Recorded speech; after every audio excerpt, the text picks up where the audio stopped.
Hi, I'm Chloe. And I'm Bez. And this podcast is for graduate teachers in their first 5 years. We share our own teaching stories as well as advice and ideas we wish we'd had as graduate teachers. Sometimes funny, sometimes horrifying, but always true. We want you to thrive and love teaching beyond the dreaded 5-year cliff.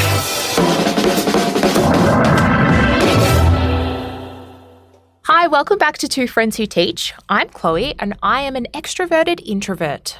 And I'm Bez and I'm an introverted extrovert at times. You think? I think.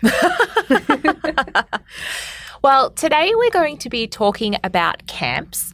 But before we dive in, I thought that it might be good for you to hear a little bit about how we felt about camps and what our experiences were like as students, because I think both Bez and I feel that our experiences when we were younger have really shaped the kinds of teachers we've become.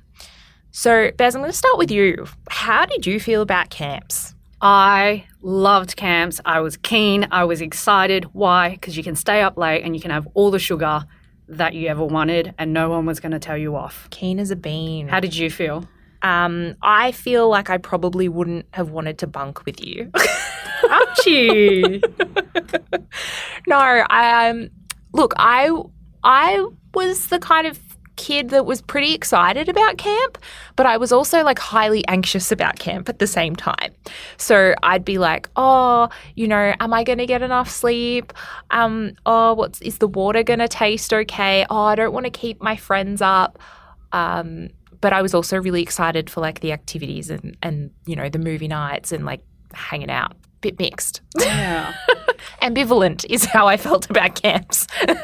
When I started teaching, I still was very excited for camping. Mm-hmm. But actually at my last school... Wait, when you say camping, do you mean like proper camping? Proper camping. So like outback, pitch your like tent. Pitch your own tent. No bathrooms situation. Camping? Yeah. Okay. So up until, I reckon, 2 years ago, all the camping I did was in bunks. And so 2 years ago, the school was like, you're going on year 9 camp. No. You're going to pitch your own, like it's proper camping. And absolutely not. I've only done proper camping like probably 6 months before that, but I didn't realize that I was glamping and not camping. Okay. And so when I arrived to this year 9 camp, here was a tent just left there. And they were like, pitch your own tent. And I was like, is no one pitching my own tent? I thought you meant that the tent was there for you and I was going to No. be like, oh, how nice of them. And there's no blow-up mattress. And apparently I had to sleep on the floor. What did you bring? I brought a rollout stuff, but my goodness, it was very different to a blow-up mattress. I probably sound like a princess. I'm not. No, but you don't. I think you sound completely reasonable right But now. it was quite a shock to the system when you're expecting glamping and you're doing proper camping. So that was a learning experience and I'm probably in between on camping now. Okay, so what do you think like the worst part of that was? Was it just like your level of comfort? Yes. It was just my level of preparedness and what I was expecting and then the reality of the situation. And also there were a lot of huge moths and spiders and bugs. And since I am the oldest in the room, apparently I had to be the most responsible one. But the year 9s very quickly figured out how terrified I was of moths when they cornered me in the bathroom. Oh, lovely of them. Relationship building. Yeah. Yeah. Oof. Okay. What was your experience of school camping? Oh, as a teacher or as a student? As a teacher. Okay, as a teacher, mixed. Depends on where I was going. I had 2 very, very different experiences. So at one school, we used to take students out on camp like one class at a time. Only one class? Yeah, one class at a time because our school like owned their own like camp facility thing. It was like cabins and stuff. So we used to go up, we used to go regional and we'd go up with just like one of the classes that we taught with a couple of other teachers. And it was like lovely, like small group, really easy to manage. We used to like cook together. It was very communal. It was like, real bonding experience. And because we were a smaller group, we had a little bit more control over our day and the timing of things and what we chose to do and when. Whereas on camps that I've been at with much bigger groups, like it's all pre-planned. Everything's like organised prior to you going. You've got to stick to the times, and then there's like a convoy of buses, and there's a lot of waiting. We didn't have any of that. So I really liked the small group experience. And we always used to do like a fun breakfast on our last day there. So we'd only stay for like a couple of nights, but then we'd have like pancake breakfast, and like we'd all cook pancakes together on the barbecue, or we'd have bacon and eggs or something like that. So I loved that. And at night we used to play games with the students. We'd play card games, or I used to love playing spoons because I always used to beat them at spoons, and then they used to realise that I'm actually quite competitive and I like to win. Because Don't mess. winning. You know what's important, Bez? Winning. That's what. Don't worry about the students' confidence or ego. Crush them. No, they need to learn.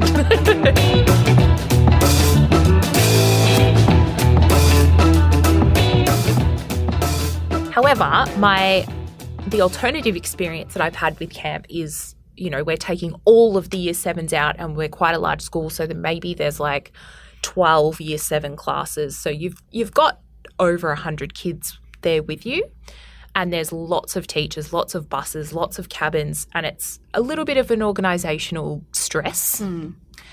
And I found that whilst that experience was still good in terms of like being able to build some relationships and develop those, you're not spending as much time with your students, and it's also very taxing. They're very draining. Like it's a lot of energy, and it's a lot of energy to have around you. And I don't know, maybe if it's just me and my personality and I like my alone time, but it's very loud and there's a lot to manage.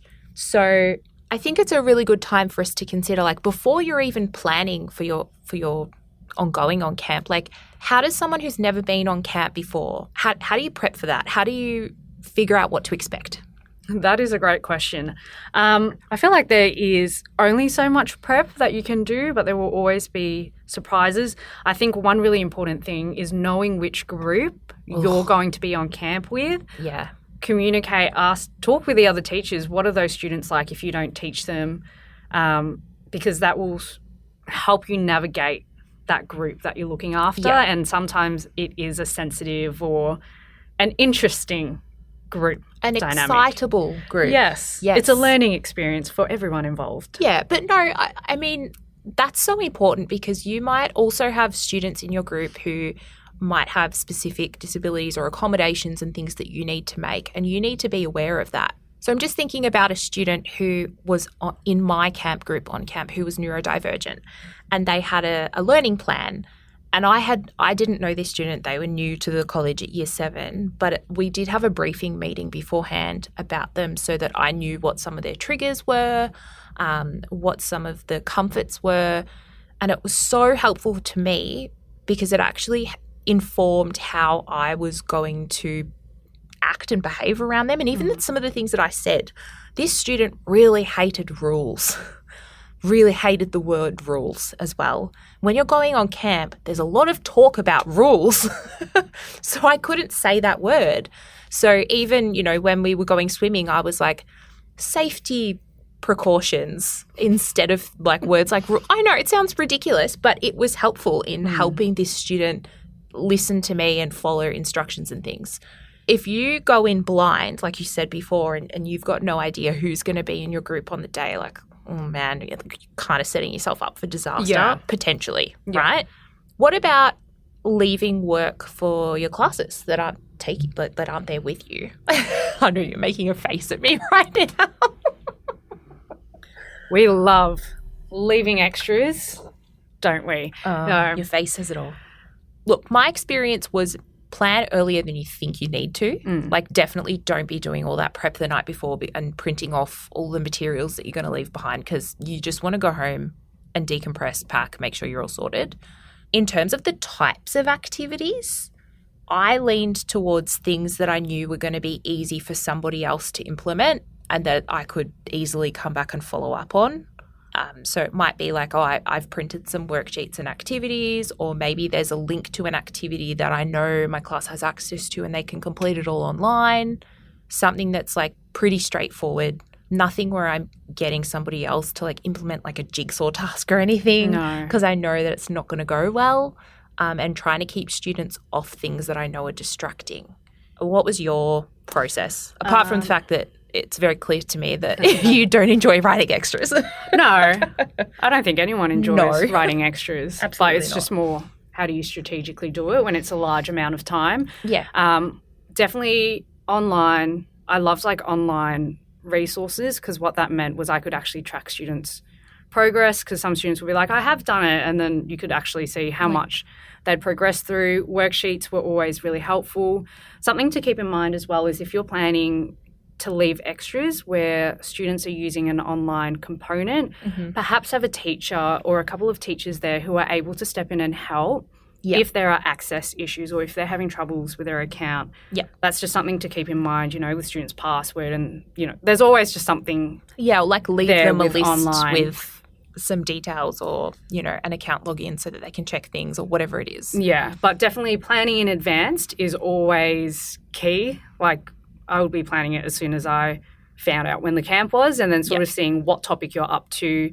It's really helpful if you've got an assessment afterwards so as helpful. well, because then that sort of incentivizes the students to keep working. to keep up to date. Yeah. I also really liked asking whoever was taking the class to collect the work back up at the end of the lesson and to have students write their names on it. So then I could, like, if, it was a worksheet, I didn't want that worksheet to get lost into the abyss and, oh, miss, but I did the worksheet. It's like, well, no, actually, we collected them up and I can see exactly what you got through in that lesson. It means you can follow up on any behavioural issues or anything that come up while you're away.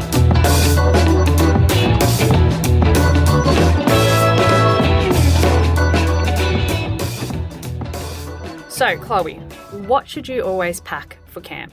Always pack your pillow, beyond doubt. That's like my number one thing. Very comforting. The second thing is like snacks. I've made that rookie mistake before. Yeah, no, you got to have snacks. Yeah. And because you never know what the camp food's going to be like. And pack your thongs because showers are gross. Mine would be insect repellent, Oh, yes. because you don't want to become a mosquito food hub.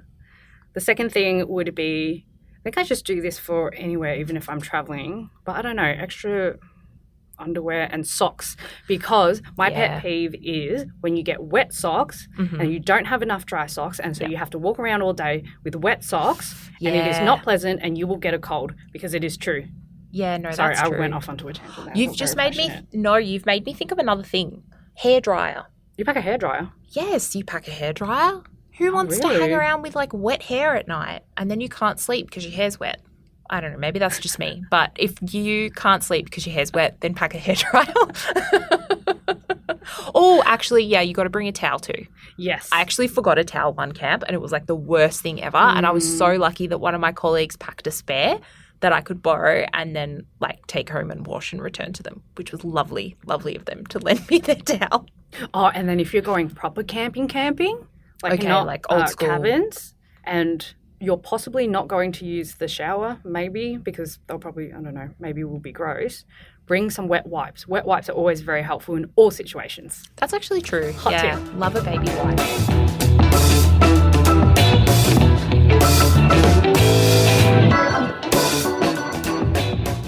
What about what to expect in terms of activities? Activities, What's the weirdest activity you've had to do on camp? I don't think I've had a weirdest activity. They're always very like team bonding, team building. So there's a lot of like rope courses. Yep. Like they're not playgrounds, but like wooden things. Obstacle courses. Oh, obstacle courses. Obstacle courses. That's the word I'm looking for. Orienteering. Orienteering. Yeah. I don't know was how a to do struggle. orienteering. I'm directionally challenged. Someone at the camp asked me once about like, do you know how to use a compass? I was like, no, I'm not. When have I ever had to use a compass? The camp person here. Like, I teach science and maths. Thank you. Yeah. But I mean, all of the activities, they're really, camp is such a special experience in really that is. the relationships that you build coming out of it, they really are everlasting. Even if you don't teach that student again, there is something quite special, because the things that you share and that students share as well, when you sort of see each other in a vulnerable place or through the challenges as well. Yep. Do you know what it is? It's a great experience. I think it really gives students the opportunity to shine beyond their academics. And that's how we're mostly interacting with students in the classroom. We're focused on their academics. Yeah. And so if you have a student who's not academically orientated, but then on camp, maybe they like have really incredible leadership skills. You get to see that and you get to like champion them for that and congratulate them for that, or make them the team leader, or, you know, ask them to, you know, help be the person who directs everybody how to build the best wooden stick teepee or whatever it is. And they love it. Yeah. It really and I love is. it too. Yeah. And even for the students to see you in a different light as a teacher outside of that classroom too. Yeah. You do things you wouldn't normally do to appease them, I will say. I'm scared of heights, but I have often found myself on a giant swing or a flying fox because my classes really wanted me to do it. Yeah. Got to do it for the kids. Yeah, and that they love it. I remember there was one camp where I had to get up on this, like, it was a giant, like, zip-liney thing. And you'd zip line from, like, a flying fox, I guess that's what it's called. And I remember going up and I was, like, shaking because I was so nervous. And my class was so cute. It was a little year 7 class. And they were like, it's okay, miss. Like, you can do it. Like, you've got this. We're going to wait for you down at the end. And, like, I had to put so much trust in them because in order for me to get down, they had to actually like grab me and like pull my little zip line back and then like unhook me so I could get down and bring me a ladder.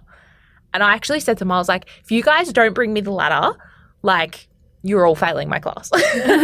They knew I was joking, but they were so good and they like were really encouraging of me too. So it was just like a beautiful quality to see in them, to see them being so kind to myself and their peers as well. Yeah. I will say though, that you might have to find out in advance what activities there are, because I do know of occasions where certain staff members who can't swim have been on activities like snorkeling.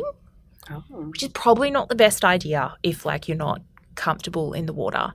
And I mean, even for my scenario with, like, flying fox, don't love heights, might not be for someone if they're not willing to have a crack. So, like, it's pretty flexible. If you chat to who's organising it, you might be able to, like, switch activity groups for a session or whatever it is. But don't find yourself, in a position where you're, like, I want to say in hot water, but it's really cold water. Because, you might ruin your day. You don't want the kids to be, like, trying to save you. No, it shouldn't be that way.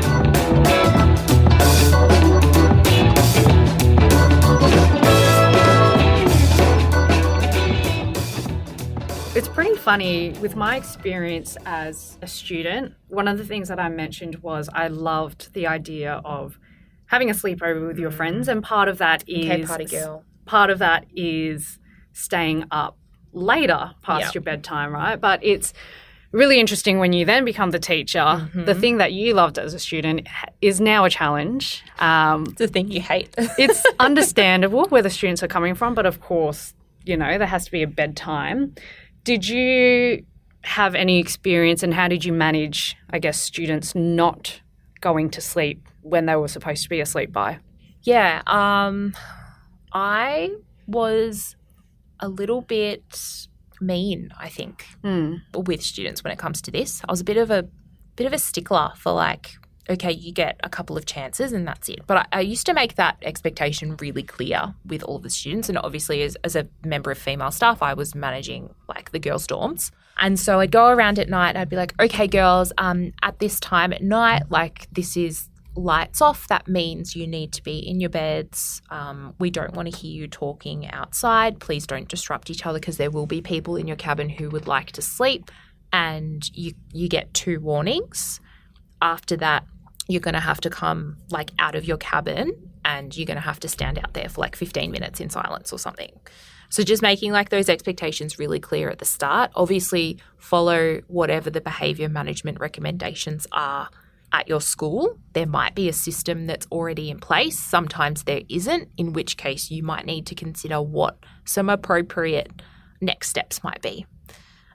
So that was something that we did. Obviously, we're not making them stand out there, like, in the snow or in their, little pajamas or anything like that. But, there was a consequence for that. It might be that, hey, the next day they've got to do early morning cleanup duty.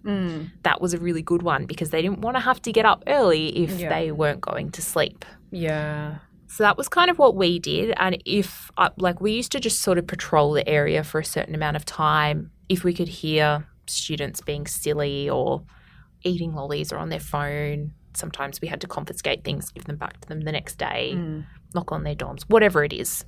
That was kind of the best way to do it. But also just reiterating that, hey, we're not doing this because we want to ruin your time.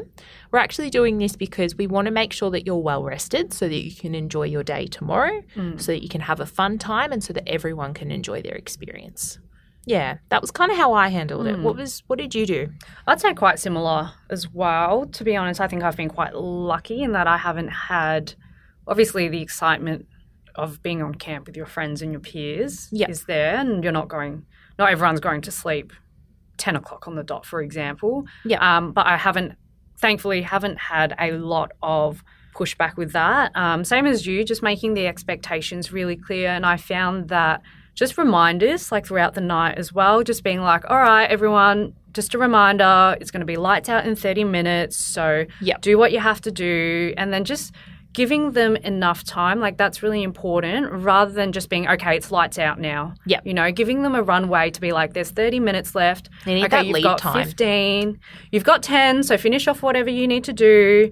And then just even when lights are out, I think you don't have to be so stern about it. Obviously, it depends on your students as well. But, if there were students who were staying up, I guess being a bit sassy and being like, I can hear you. If I have to talk to you again, you're coming out with me for 10 minutes. Or just walking in and being like, I can actually hear you outside. And I was like, if I have to come in again, then I'm going to have to ask you to move cabins because it's really important that everyone gets their sleep. You've got a big day ahead. And look, most of the time the students were very reasonable. Yeah.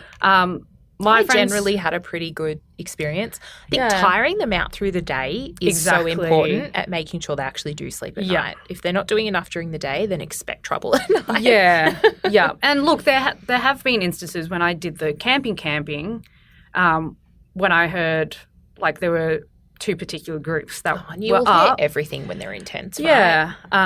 But I would wake up and actually walk across and you just say it in a way that's oh, look, I can hear you actually talking from my tent.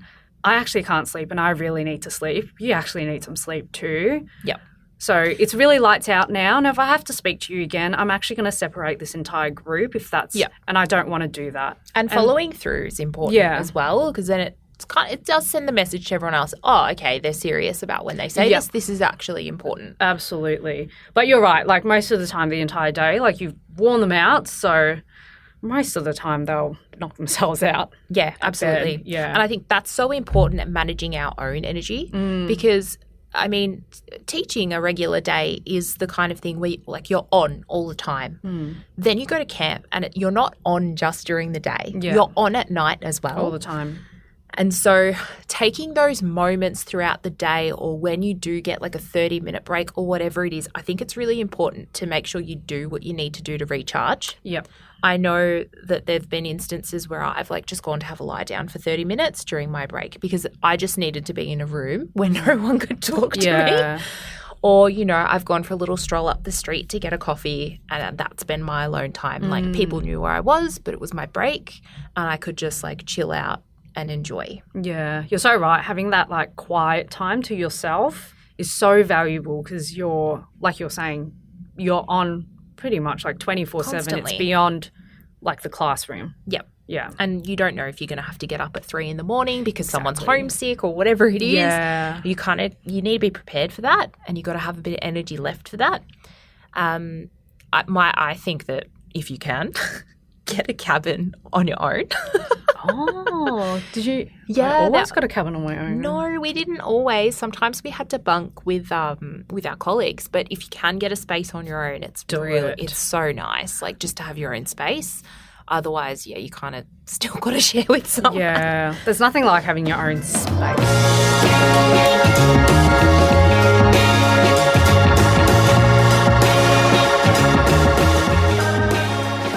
And then talking about energy. Yeah. How exhausting is it? Always that bus ride home and the day coming back from camp. Was that the same for you? I just wanted to have a nap, but I couldn't. I was Yeah. like, stay awake, stay awake, stay awake. Keep your eyes open. Yeah. And then I just couldn't wait for everyone's parents to come and pick them up at the end so I could be like, all right, I'm free. I can go home now. Take a nap. I could have a shower in my own shower. Yeah. How did you manage? I was always a little bit anxious, to be honest. The lesson coming back from camp, I always found that I was a little bit anxious about, I wonder how much work my students have done. Yeah. And I guess like one really important tip that I'll mention is give yourself one lesson, just that space to Bit of catch grace. up. To catch up with your students, to see where they're actually at. Like I would not be planning that first lesson back that you have with them to jump straight into the next topic and so on. Yeah, because you Give might that- need to recap. Yeah, give that Allow lesson. Yeah. So you have a bit of space. That's great To advice. see how you can plan. Yeah. How did you manage coming back to the classrooms? I think it would depend when camp ended because I think my approach was really different. So I think I know there was a time where our camps would run from Monday and we'd be back on the Wednesday. So my next class was Thursday. So for a 3-day camp, coming back on Thursday, I knew that I was going to be pretty exhausted that day. And I knew that I'd be coming into lessons that I'd probably planned before going on camp. And highly recommend doing that. You don't want to be coming back and trying to plan something day off. No way. So again, I think that grace period and making sure that I've planned and I've counted for having some additional time to go back and recap things, super important.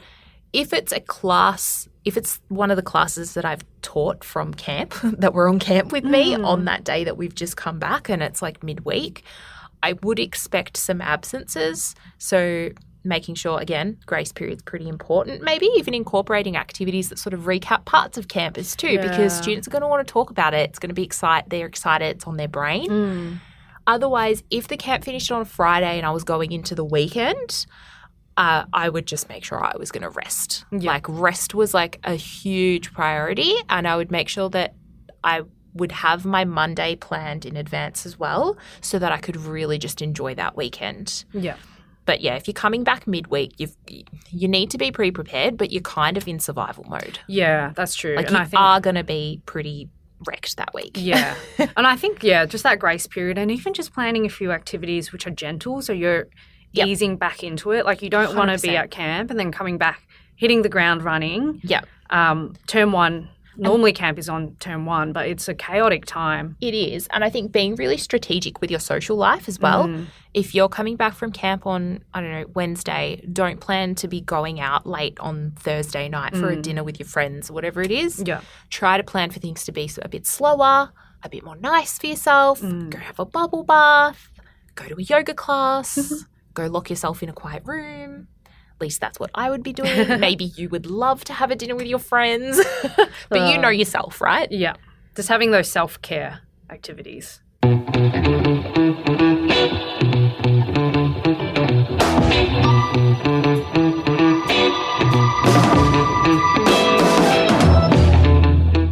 If you were to go back and relive or redo one of your camp experiences, Bez, what would you do differently?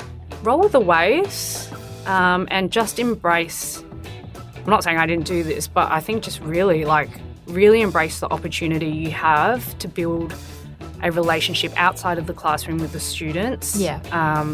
You will see them in a very different light. They will share different things. It is beautiful to see their different strengths coming through in different situations. So 100%. I would just say that, roll with the waves, embrace it all, and don't be scared to be vulnerable, because that's also how you build on that relationship that you have with students. Yeah. What would yours be? That's beautiful, Bez. Oh, thank you.